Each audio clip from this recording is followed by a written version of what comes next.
तो देखो इस क्वेश्चन को करना कैसे है। इस क्वेश्चन में एक तो ए गिवन है, ठीक है। अच्छा ए तो गिवन ही है, तो ए का इनवर्स तो हम निकाल लेंगे। ये ए का इनवर्स मैंने कैसे निकाला, एडजॉइंट ए बाई ए करके निकाला है, या अपना वो जो शॉर्टकट है उससे भी निकाल सकते हो। शॉर्टकट पता है ना, ए का इनवर्स कैसे निकालते हैं, ये 201 110 101, फिर first column copy paste, second column copy paste, ठीक है, फर्स्ट रो कॉपी पेस्ट और सेकेंड रो वो भी कॉपी पेस्ट, फिर ये डिलीट, तो ये आएगा ना, ये देखो 1 आ रहा है तो इधर 1 है, फिर यहाँ पे कितना आएगा, ये -1 आएगा। लिखना आपको वर्टिकल है, करना आपको हॉरिजॉन्टल है, ठीक है। ये भी देखो, ये भी -1 आ रहा है तो ये -1 है, समझ गए। तो ए का इनवर्स बस यहाँ पे निकाल के रखा है, सो दैट कैलकुलेशन आप थोड़ा, तो ए का, अच्छा ए का इनवर्स आ गया तो B1 क्या आ जाएगा, आप दोनों तरफ ए इनवर्स से मल्टीप्लाई कर देना, इधर भी और इधर भी, तो बेसिकली ये तो आई हो जाएगा, B1 हो जाएगा A inverse into this.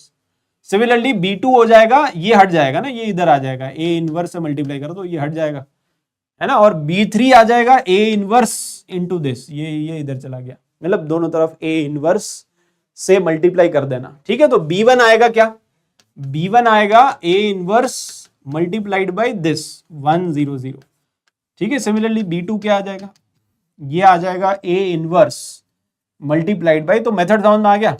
A inverse आपने निकाल ही दिया है, इसको मल्टीप्लाई करना है, एक बार इसके साथ, एक बार इसके साथ, एक बार इसके साथ, तो B1 B2 B3 आ जाएगा। और B1 B2 B3 आ जाएगा तो उसको एक मैट्रिक्स में डाल देना, तो मैट्रिक्स B आ जाएगा, ठीक है। आप निकालो, जैसे यहां से ए इनवर्स कितना है, ए इनवर्स इज दिस, ठीक है, दिस इज ए इनवर्स और -102, इसको मल्टीप्लाई करना है इसके साथ, तो ये क्या आ जाएगा, रो बाय कॉलम कर दो आप, दिस इनटू दिस, तो अल्टीमेटली 1 आ रहा है, देन दिस इनटू दिस तो -1 आ रहा है, दिस इनटू दिस तो -1 आ रहा है, तो ये आपका B1 आ गया, है ना। सिमिलरली आप B2 निकालो, सिमिलरली आप B3 निकालो, तो ये B1 आ गया, B2 आ गया, B3 आ गया, तो उसको बेसिकली एक मैट्रिक्स में डाल देना, ये B1, सिमिलरली यहाँ पे समथिंग समथिंग समथिंग, ये B2 और सिमिलरली ये B3, तो B1 B2 B3 को कॉलम, ये जो बेसिकली कॉलम मैट्रिसेस है उसको एक बड़े मैट्रिक्स में डालना है, तो मैट्रिक्स B आ जाएगा।